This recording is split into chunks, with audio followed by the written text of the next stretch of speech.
Hello students, welcome back to the online class. This is the second part of the chapter, Study of Gas Laws. In this part, we are going to cover kinetic molecular theory of Boyle's law, Charles law, problem-based questions on Charles law, kinetic molecular theory of Charles law, absolute zero, combined gas law equation, problem-based question on combined gas equation. Okay, so let's start. First of all, kinetic molecular theory of Boyle's law. According to kinetic molecular theory of gases, the number of particles present in a given mass of gas is definite. If the gas is compressed in a container, the molecules are pushed closer and therefore the gas occupies less volume.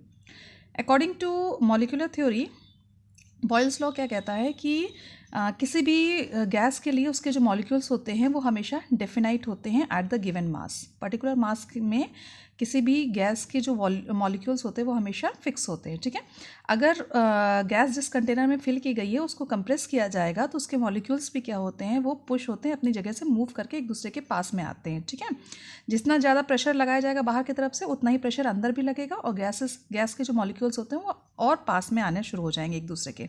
ठीक है, जिसके कारण में gas जो पहले initial जो मतलब पहले स्टेट में जो वॉल्यूम वो एक्वायर कर रही थी, ऑक्यूपाई कर रही थी, उससे उसका वॉल्यूम जो हो जाएगा वो कम हो जाएगा. ठीक है, तो जैसे जैसे प्रेशर बढ़ता जाएगा वैसे वैसे वॉल्यूम क्या हो जाएगी, वो घटती जाएगी. ठीक है, तो ये क्या कहता है आपका कि ये आपका कि बॉयल्स लॉ क्या कहता है कि जैसे जैसे आपका प्रेशर बढ़ेगा वैसे वैसे वॉल्यूम क्या हो जाएगी, गैस की कम होती जाएगी. ठीक है, और जैसे जैसे प्रेशर डिक्रीज होता जाएगा वैसे वैसे वॉल्यूम क्या हो जाएगी, उसकी बढ़ती जाएगी. तो so this is Boyle's law. Okay, the next is Charles law.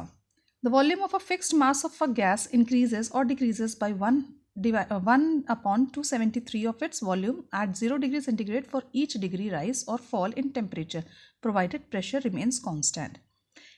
Charles law states that if the volume will be increased, अगर हम वॉल्यूम को इंक्रीज करते हैं then the temperature will also be increased. Temperature क्या होगा, increase करेगा. And if we decrease the volume तो temperature भी क्या करेगा, डिक्रीज करेगा at constant pressure.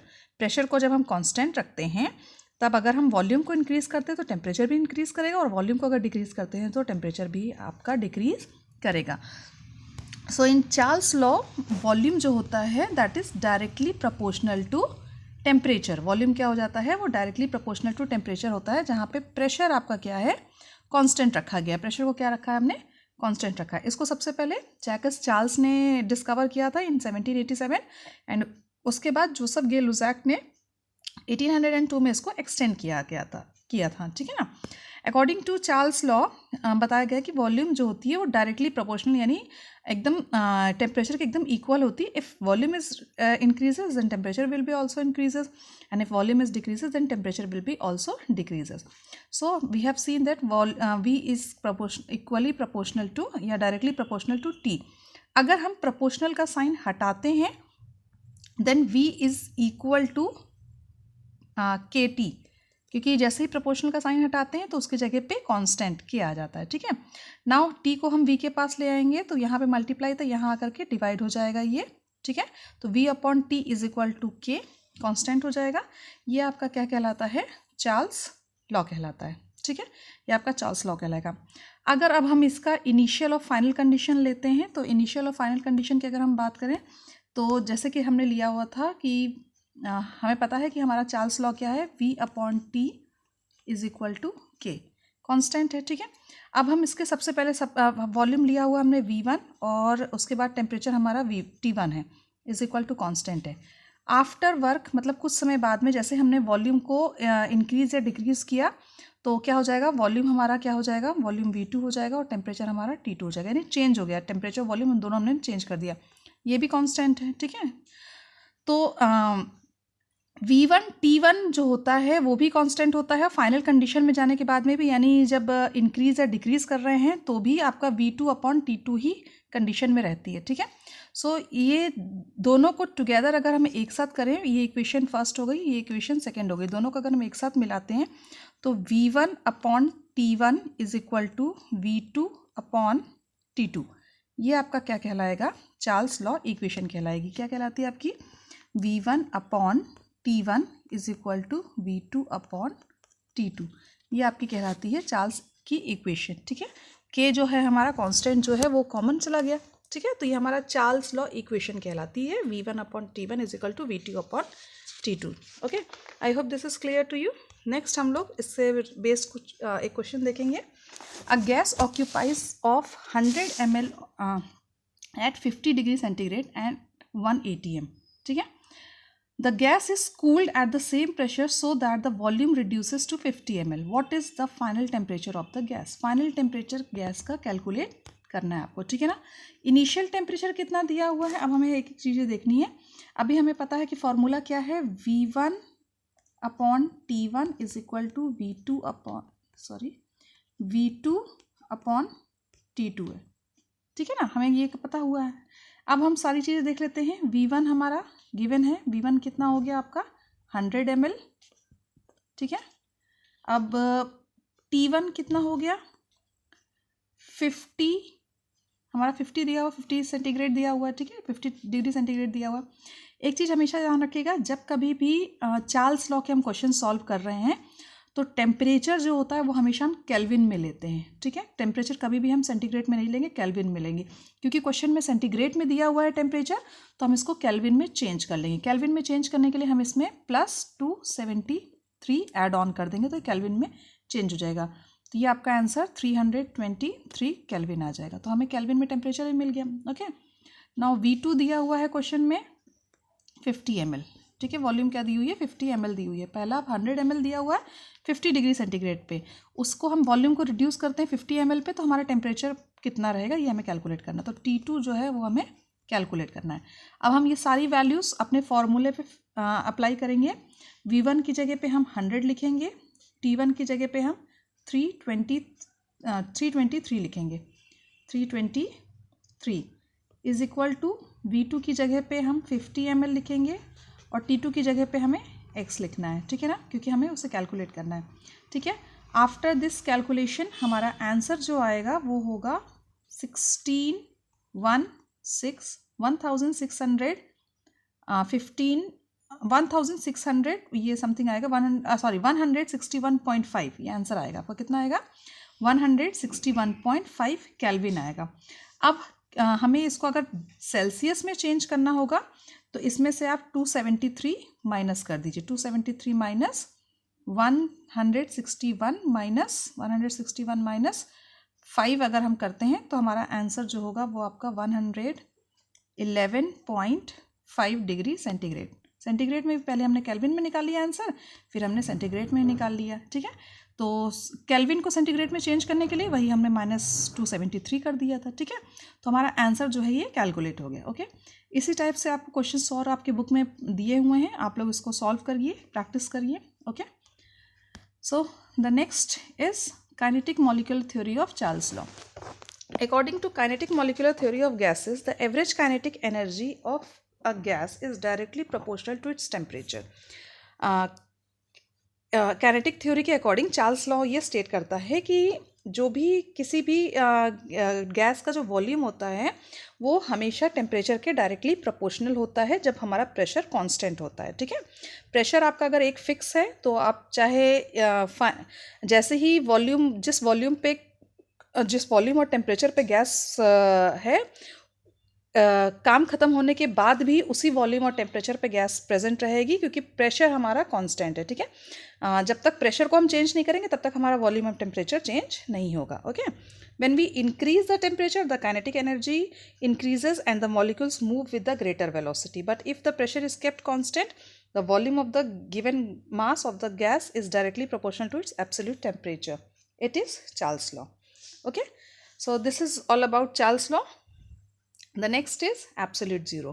The lowest possible hypothetical or theoretical temperature of -273 degrees centigrade at which all gases are supposed to have zero volume is called absolute zero. इसे हम क्या कहते हैं, absolute zero कहते हैं. इसका मतलब है the lowest possible hypothetical or theoretical temperature जितनी जो केल्विन स्केल होती है उसमें जो सबसे ज़्यादा हाइपोथेटिकल या थ्योरेटिकल टेम्परेचर होता है दैट इज़ -273 डिग्री सेंटीग्रेड. उस पर ऑल गैस जितने भी गैस होती हैं suppose to have zero volume. उस समय क्या होता है, गैसेस का वॉल्यूम क्या होता है, जीरो होता है. And this is called as absolute zero. इसे क्या कहते हैं, एब्सोल्यूट जीरो कहते हैं. Okay, the next is combined gas equation. Combined gas equation क्या कहती है? हमने दो गैस लॉ पढ़े हैं, बॉयल्स लॉ और चार्ल्स लॉ। बॉयल्स लॉ के according volume is directly proportional to 1 upon P, is inversely proportional to 1 upon P, ठीक है। और according to Charles law volume is directly proportional to T यानी temperature, ठीक है। इन दोनों को अगर हम कंबाइंड करते हैं तो हमारा जब दोनों लॉस को अगर हम कंबाइन करते हैं तो this is called as combined gas law equation, ठीक है। तो अकॉर्डिंग टू बॉयल्स लॉ क्या होता है? वॉल्यूम जो होता है वो इन्वर्सनली प्रोपोर्शनल होता है 1 अपॉन पी के यानी प्रेशर के। और according to Charles law volume जो होता है वो डायरेक्टली प्रोपोर्शनल होता है टेम्परेचर के, ठीक है। ये इन्वर्सनली प्रोपोर्शनल होता है, ये डायरेक्टली यानी अपोजिट होता है, ये डायरेक्टली प्रोपोर्शनल होता है। जब हम दोनों इक्वेशंस को कंबाइंड कर देंगे तो हमारा क्या हो जाएगा? प्रोपोर्शनल हमें जब दोनों इक्वेशंस कंबाइन करनी है तो हमारा v जो है दोनों में v कॉमन है, ओके, v हमारा कॉमन है। और उसके बाद फिर ये प्रोपोर्शनल का साइन लगाएंगे, t और p, ये चीज़ हमारा t और p 1 की जगह पे टेम्परेचर आ जाएगा, या t इंटू 1 अपॉन p, हम इस तरीके से लिख सकते हैं इसको पूरी इन दोनों को कंबाइन करने पे, ठीक है। तो ये आपका v is proportional to t upon p, हम इस तरीके से भी इसको लिख सकते हैं, ठीक है। जब हम प्रोपोर्शनल का साइन हटाते हैं तो उस जगह पे क्या आ जाएगा? आपका k आ जाएगा। तो v is equal to k t upon p, ये चीज़ आ जाएगा, ठीक है। अब p को हम क्या करेंगे? v के पास लेके जाएंगे, तो ये आपका p, जैसे हम p को v के पास लेके जाते हैं तो ये क्या आ जाएगा? pv is equal to k, या कांस्टेंट जो होगा k t, इतना बचेगा, ठीक है। अब t को हम pv के पास लेके जाएंगे तो हमारे पास में क्या आ जाएगा? pv is equal to k upon t, क्योंकि यहाँ मल्टीप्लाई था तो यहाँ जाके डिवाइड हो जाएगा। तो ये हमारा क्या हो गया? ये हमारा gas combined gas law equation हो गया कि pv upon t is equal to k। ये हमारा कंबाइंड गैस लॉ इक्वेशन हो गया, ठीक है। अब इसकी भी अगर हम फाइनल और इनिशियल कंडीशन की बात करते हैं तो let me clear this thing first ना। हाँ, फाइनल और इनिशियल कंडीशन की बात करते हैं तो सबसे पहले हमने देखा था कि gas combined gas law equation क्या होता है? P1 V1 यानी PV अपॉन T1, ठीक है ना, इज इक्वल टू K था। अगर यही चीज़ को हम वॉल्यूम, प्रेशर, वॉल्यूम में टेम्परेचर चेंज करते हैं तो हमारा क्या हो जाएगा? P2 V2 upon T2 is equal to K। इन दोनों को अगर हम कंबाइन कर देते हैं तो हमारा क्या निकल आ जाएगा? P1 V1 divided by T1 is equal to P2 V2 divided by T2। ये हमारा कहलाएगा कंबाइंड गैस लॉ इक्वेशन। इसे हम क्या कहेंगे? Combined gas law equation. हमारा पहला वाला भी वो सही था, पर ये वाला भी हमारा सही है। तो हम अब इससे बेस्ड हम क्वेश्चंस देख लेते हैं, कैसे क्वेश्चन सॉल्व करेंगे। So here the question: a volume of hydrogen measures 1 liter at 20 degree centigrade and a pressure of half an atmosphere. Half pressure जो लग रहा है वो एटमॉस्फेयर का प्रेशर है, ठीक है ना। What will be its volume at 10 degree centigrade and 700, this is ml, sorry this is millimeter, से क्या है? millimeter of Hg प्रेशर, ठीक है। तो एक वॉल्यूम, एक हाइड्रोजन गैस है, उसकी वॉल्यूम जो है वो 1 लीटर है। कितनी है? 1 लीटर। तो ये आपको वॉल्यूम निकल गई V1, वॉल्यूम कैलकुलेट हो गई, ठीक है। वो टेम्परेचर कितना है? T1, तो ये आपके टेम्परेचर हो गया, ठीक है ना। तो एक एक चीज़ें हम देख लेते हैं। सबसे पहले हम फॉर्मूला लिख लेते हैं, P1 और V1 upon T1 is equal to P2 V2 upon T2, ये आपका फॉर्मूला है। अब इसमें क्या क्या चीज़ें हमें क्वेश्चन में दी हुई हैं? P1 दिया हुआ है 1 लीटर, सॉरी P1 हमारा दिया हुआ है आपका, P1 जो है ये हाफ एटमॉस्फेरिक प्रेशर, प्रेशर कितना दिया हुआ? हाफ। तो हाफ को हम 0.5 भी लिख सकते हैं, ठीक है ना। 0.5 या हाफ एक ही बराबर होता है, ठीक है। तो 0.5 एटमॉस्फेरिक प्रेशर है, ATM। तो प्रेशर हमारा कितना दिया हुआ है? हाफ दिया हुआ है। वॉल्यूम हमारा क्या दिया हुआ है? 1 लीटर दिया हुआ है। और टेम्परेचर हमारा कितना दिया हुआ है? 20 डिग्री सेंटीग्रेड दिया हुआ है। 20 डिग्री सेंटीग्रेड को हम चेंज करेंगे केल्विन में, तो इसमें हम प्लस कर देंगे 273 और ये आंसर आ जाएगा आपका 293। ठीक है, केल्विन आ जाएगा। ठीक है, हमारा ये हो गया। अब हम फाइनल कंडीशन देखते हैं इसमें क्या क्या चीज़ें हैं। तो P2 कितना दिया हुआ है आपका, P2 आपका दिया हुआ है 700, ये आपका 700 mmHg दिया हुआ है। ठीक है ना, 700 mmHg। अब हम इसको एटमॉस्फेरिक प्रेशर में हमें इसे चेंज करना है, क्योंकि हमारा पहले क्वेश्चन में एटमॉस्फेरिक प्रेशर दिया। या तो आप इसको mmHg में चेंज करिए, या तो इसको चेंज, या तो दूसरे वाले को, दूसरे प्रेशर को चेंज करिए। तो हम दूसरे प्रेशर को चेंज कर लेते हैं। इसको हम क्या करेंगे, 700 को डिवाइड कर देंगे 760 से। 700 को अगर हम 760 से डिवाइड कर देंगे तो हमारा प्रेशर जो हो जाएगा वो एटमॉस्फेरिक प्रेशर में कैलकुलेट हो जाएगा। ठीक है, इसको अभी हम ऐसे ही छोड़ देते हैं। हमारा V2 यानी सेकेंड वॉल्यूम जो है वो हमें कैलकुलेट करना है कि वॉल्यूम कितना हो जाएगा, what will be the volume. And T2 दिया हुआ है हमारा 10 डिग्री सेंटीग्रेड। 10 डिग्री सेंटीग्रेड दिया हुआ है, तो उसमें हम प्लस 273 कर देंगे, तो ये आपका 283 आ जाएगा केल्विन। ठीक है, तो अब हमें सभी चीज़ मिल गई है। हमारा प्रेशर, दोनों प्रेशर हमें मिल गए हैं, दोनों टेम्परेचर मिल गए हैं, एक वॉल्यूम है, दूसरा वॉल्यूम हमें कैलकुलेट करना है। ठीक है, now we have to put all these numbers on the equation. Equation में हमें फिल करना है, स्पेस की कमी है, let me erase all these things.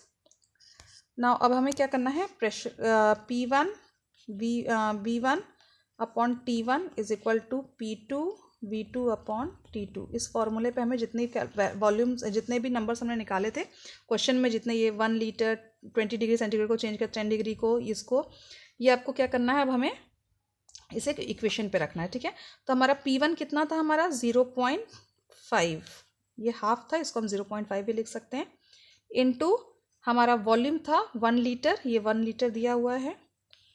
Temperature जो था हमारा 20 डिग्री सेंटीग्रेड था। ठीक है, 20 डिग्री सेंटीग्रेड को हमने चेंज किया था, प्लस किया था उसमें 273, तो आंसर आया था हमारा 293 इज इक्वल टू P2 हमारा 700 ATM 700 हमारा mmHg था। ठीक है, इसको हम क्या चेंज करेंगे, इसको हम ATM में चेंज करेंगे। तो हमारा जब हमने इसको 700 mm ऑफ Hg था, ATM में चेंज करेंगे तो 700 अपॉन 760 हमने कैलकुलेट किया था। ठीक है, V2 हमें निकालना है, तो हम इसकी जगह x कर लेंगे। T2 जो है हमारा क्या था, टेम्परेचर, दूसरा टेम्परेचर हमारा 10 डिग्री सेंटीग्रेड दिया हुआ है, इसमें प्लस करेंगे 273, तो हमारा क्या आ जाएगा 283 आंसर आ जाएगा। अब हम इसको अगर पूरा कैलकुलेट करेंगे तो हमारा आंसर जो होगा वो 0.524 लीटर। वॉल्यूम क्योंकि हमें कैलकुलेट करना है, x ये वॉल्यूम हमें कैलकुलेट करना है, तो हमारा क्या आएगा 0.523 लीटर हमारा आंसर आ जाएगा। ठीक है, तो हमने सारी वैल्यूज़ सिंपल इक्वेशन पे रख दी और हमने कैलकुलेट कर लिया। ठीक है, so this is all about combined gas law equation. I hope this is clear to you. Here the chapter ends. In the next video we are going to solve the exercise of the chapter. Okay, thank you, God bless you.